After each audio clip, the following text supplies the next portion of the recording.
हर हर महादेव. नमस्कार, माझं नाव दीपक आहे आणि तुमच्या सगळ्यांचं माझ्या यूट्यूब चॅनलमध्ये खूप स्वागत आहे. मी सध्या आलो आहे मराठवाड्यातील ऐतिहासिक नगरी बीड येथे. बीडला पुराण काळामध्ये चंपावती नगरी म्हणून सुद्धा संबोधले जायचे.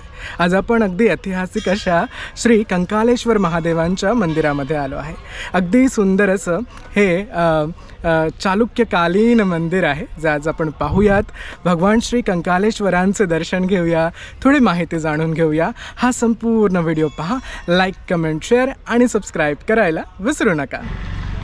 आपण बीडमधील ऐतिहासिक श्री कंकालेश्वर मंदिराकडे येऊन पोहोचलो आहोत. इथनं हे देवालय सुरू होतं. अगदी ऐतिहासिक असं, भव्य असं, आणि बीडचे आराध्य दैवत म्हणून श्री कंकालेश्वर यांची ख्याती आहे. मंदिराकडे जाताना इथे अगदी सुंदर असं एक प्रथम क्रमांकाचं मंदिर आहे, तेही ऐतिहासिकच आहे. हे बघा, आणि हे खरं तर या देवालयाला शनिदेवांचं मंदिर असं म्हटलं जातं.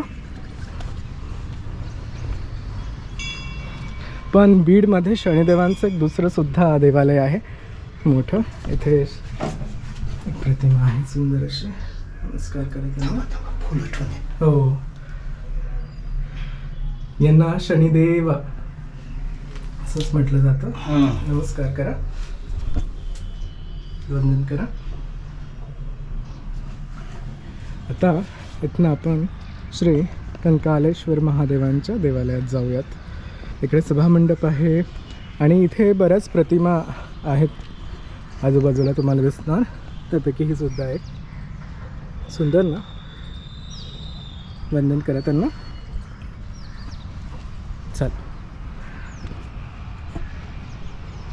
तर या भागात श्री शनी महाराजांचं दर्शन घेऊन इकडे ना इतर समाधीस्थानंसुद्धा आहे. श्री हबप्पा कल्याण महाराज गुरव यांचं समाधीस्थान आहे.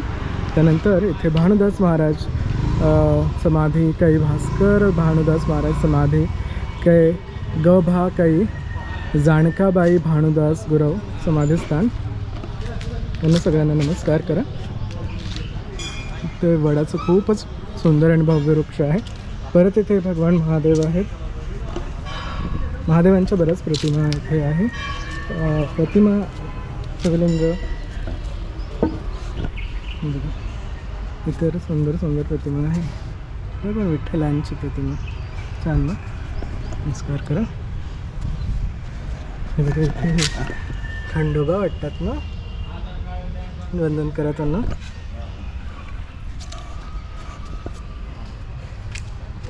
मंदिराचे बरेच अवशेष तुम्हाला इकडे तिकडे पाहायला मिळतील जुन्या काळातले. आणि इथे नागदेवता आहेत, काही प्रतिमा आहे खंडित झालेल्या आहे, आणि ते गणपती आहे. आणि मग इथनं सगळ्यांना वंदन करून तुम्ही पोहोचता कंकालेश्वर महादेव मंदिराच्या जवळ, अगदी जवळ. इकडे पाण्यामध्ये अगदी सुंदर, म्हणजे तलावात सुंदर महादेव मंदिर आहे. आपण इकडनंच जाऊया, दर्शन घेऊया. हे बघा, हे छोटेखानी तलाव आहे. बाजूलाच सुंदर अशी बिंदुसरा नदी आहे. आणि चालुक्य काळातलं मंदिर आहे. चालुक्य राजे विक्रमादित्य 6वे त्यांनी या देवालयाची स्थापना केली आहे. इकडनं जाऊयात. आता आपण पूजेचं साहित्य घेऊयात. चल, आपण पूजेचं साहित्य घेतलं आहे. आता आपण जाऊयात आणि भगवान महादेवांचं दर्शन घेऊयात. आज माझ्यासोबत सचिन सुद्धा आहे. हर हर महादेव. चल, हे बघा, पाणीच पाणी आहे सगळीकडे.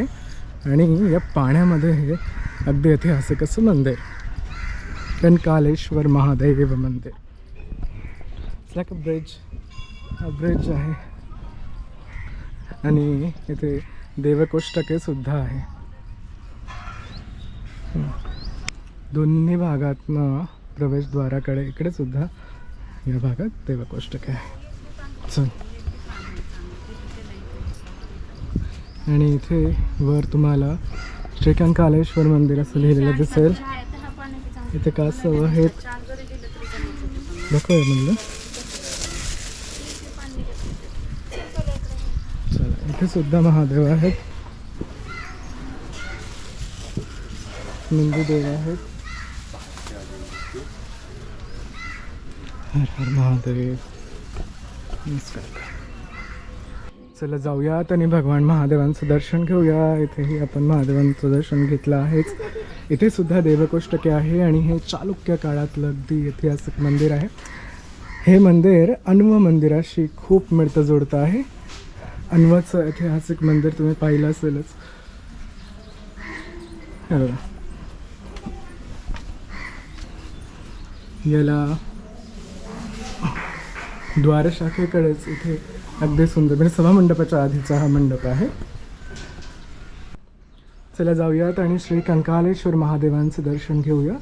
इथे सुद्धा एक खूप सुंदर असं मुखमंडप आहे. त्यानंतर हा अर्धमंडप, सुंदर नक्षीकाम आणि स्तंभ खूप सुंदर आहे. हे बघा, काळ्या पाषाणातलं हे मंदिर आहे. आणि हा आहे सभामंडप. बघा, खूप सुंदर आणि घडीव आहे.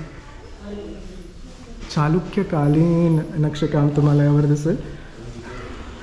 प्रत्येक स्तंभांवर तुम्हाला भारयक्षसुद्धा पाहायला मिळतील. अगदी सुंदर असं मंदिर आहे.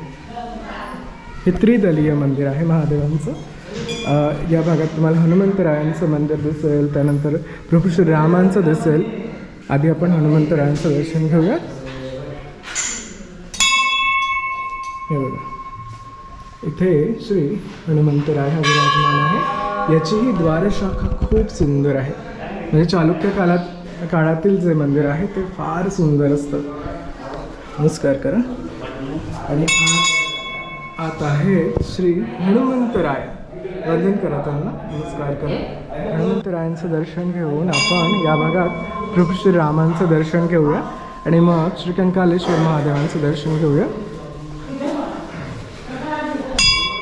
राम जय राम, जय जय राम. इथे आत प्रभू श्रीराम, लक्ष्मण, सीता माता विराजमान आहे. भगवान श्रीकृष्ण आहे. रुक्मिणी माता आहे. त्यानंतर दत्तदेव आहेत, ब्रह्मदेव आहेत, गरुडदेव आहेत, विठोबा रुक्माई आहेत. त्यांना नमस्कार करा. सर्वांना नमस्कार करा. वंदन करा. आता आपण श्री कंकालेश्वर महादेवांचं दर्शन घेऊयात. हे नंदीदेव आहेत. हर हर महादेव. इथे मुख्य मंदिर आहे, त्याची द्वारशाखा आहे आणि तेही खूप अलंकृत आहेत. अगदी प्रत्येक याच्यावर तुम्हाला पटलांवर काही शिल्प दिसते. सुंदर असं. आज जाऊयात आपण आणि दर्शन घेऊयात. चला. चला तर जाऊया आणि भगवान कंकालेश्वरांचं दर्शन घेऊया. बीडचं आराध्य दैवत श्री कंकालेश्वर भगवान. नमस्कार करा. आज जाऊन आपण दर्शन घेऊया. हर हर महादेव, हर हर महादेव. हे आहे भगवान श्री कंकालेश्वर. जागृत शिवलिंग आहे आणि इथे इतर देवी देवता सुद्धा आहे. त्यांनाही नमस्कार करा. हा गर्भगृह आहे. असं कसा बीडचे आराध्यदैवत श्री भगवान कंकालेश्वर. वंदन करा, नमस्कार करा. हर हर महादेव. चल बाहेर जाऊयात. इथे नारायण आहेत, गणपती आहेत, गण महादेव आहेत, इतर देवी देवता आहेत. चल.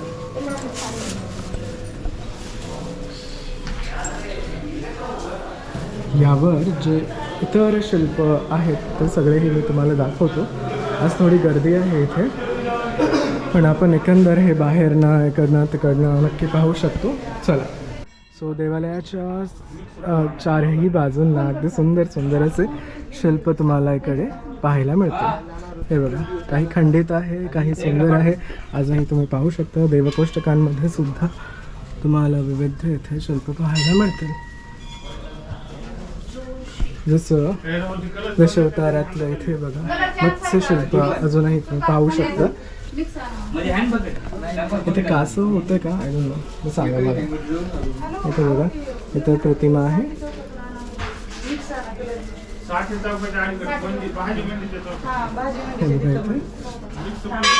ब्रह्मवृंदांचा आहे.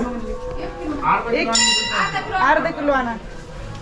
या भागामध्ये तुम्हाला दिसणार ते सुंदर असे भैरव वाटतात मला. खाली भैरवांचं वाहन अर्थात हे श्वान आहेत. काळभैरव नमस्कार करा. आणि इतरही खूपच सुंदर सुंदर अशा प्रतिमा आहेत. आज इकडे पूजा आहे त्यानिमित्त थोडी गर्दी सुद्धा आहे. मूर्ती म्हणायचा उद्देश इथेही फार सुंदर प्रतिमा आहे. आणि त्यांच्या खाली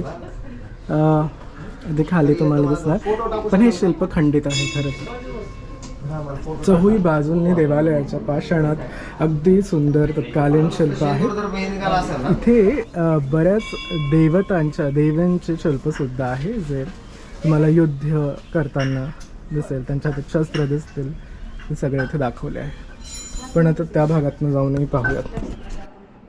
श्री कंकालेश्वर महादेवांच्या या भागात सुद्धा इथेही अगदी सुंदर असे शिल्प आहेत.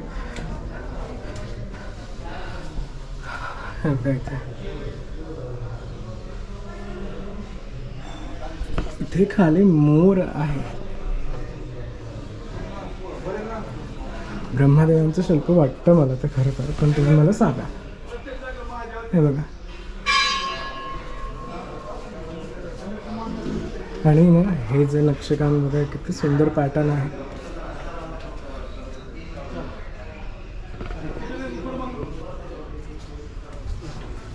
ही सिमिलर प्रतिमा आहे.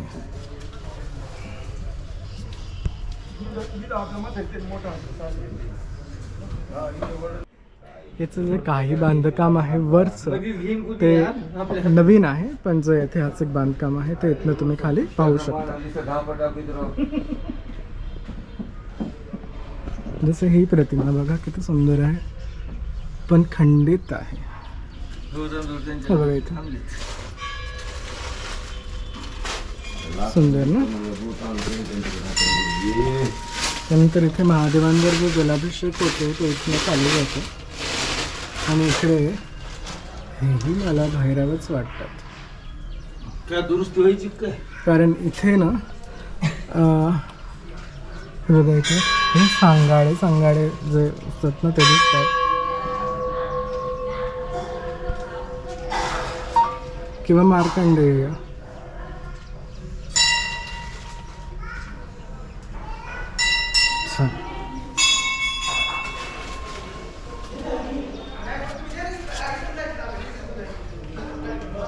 खूप सुंदर सुंदर प्रतिमा आहे याच्यावर.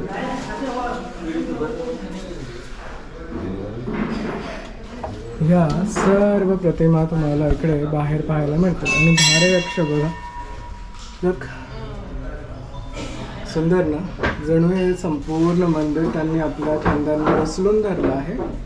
जणूचं भास होतं पाहताना. एकाही मूर्तीचं मुख यांनी म्हणजे ज्या देवालयावर जे आक्रमण झाले त्यामध्ये त्यांनी ठेवलं नाही किंवा वाचलं नाही. बघा सगळ्यांचे मुख खंडित आहेत. साईड ना बघा इथे. दिस इज सो ब्युटिफुल.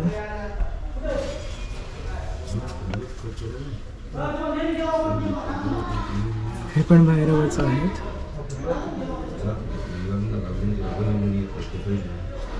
आणि त्यांचं शरीर बघा म्हणजे ते अगदी ते हे दाखवलेलं आहे. त्यांचं हाडं दिसतात असं ते शिल्प आहे. चला तर मी तुम्हाला बाहेरनं हे देवालय दाखवतो. सो आल्याला या भागामध्ये सुद्धा श्री विठोबा रखुमाईंचं मंदिर आहे. नमस्कार करा त्यांना.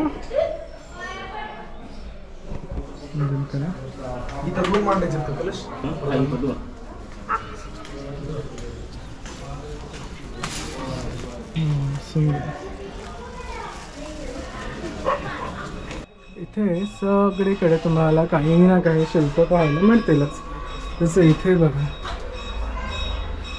घोड्यां म्हणजे हे सूर्यदेव आहे का? कारण बरेच घोडे आहे आणि वर ते आहेत बसलेले. मला सांगा,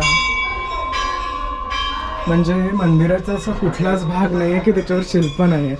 सगळ्या भागांमध्ये तुम्हाला शिल्पच शिल्प पाहायला मिळतील. असं हे सुंदर आणि ऐतिहासिक कंकालेश्वर मंदिर आहे.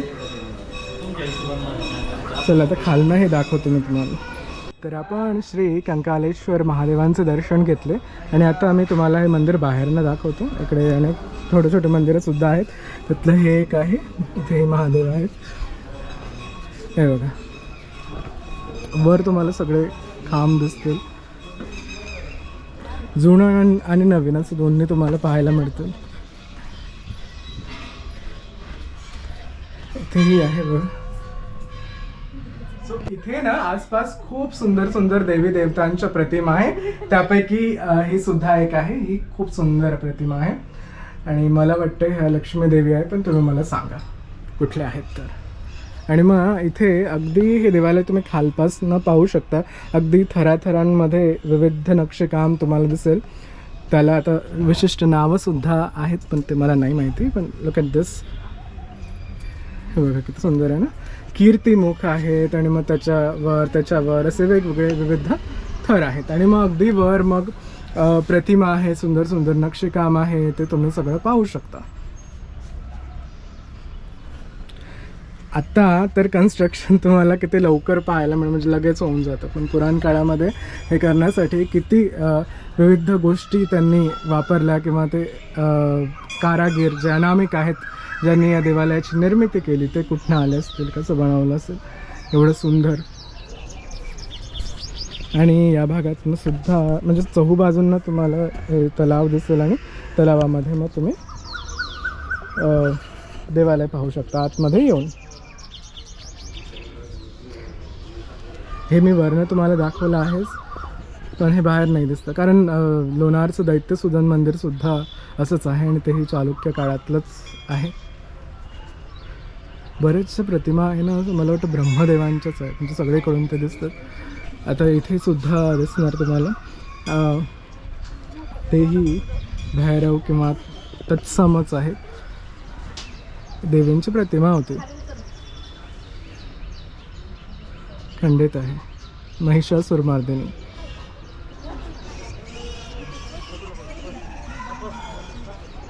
खूप सुंदर सुंदर प्रतिमा आहे, म्हणजे मी पाहू की बोलू असं झालं आहे आता.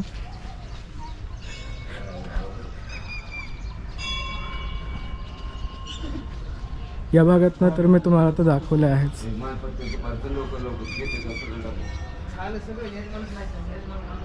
हे बघा, तुम्ही बीडमध्ये असाल ना तर नक्की आहे. इनफॅक्ट हे जे तलाव आहे, या तलावाचाही जे जे काठ आहे त्यावरही नक्षीकाम त्यांनी केलं आहे. आणि मग बाकी तर सगळीकडे नक्षीकाम आहेच, खालपासून वरपर्यंत संपूर्ण अलंकृत आहे. या कधी पाहायला बीडला आल्यास. तर माझं अगदी सुंदर असं श्री कंकालेश्वर महादेवांचं दर्शन झालं आहे. अगदी ऐतिहासिक असं मंदिर आहे आणि तुम्ही जेव्हा केव्हा बीडमध्ये येता तेव्हा इकडे नक्की या. ऐतिहासिक असं चालुक्य काळातलं हे देवालय आहे. चालुक्य राजे विक्रमादित्य 6वे यांनी देवालयाची स्थापना केली आहे. असं अगदी ऐतिहासिक हे मंदिर आहे.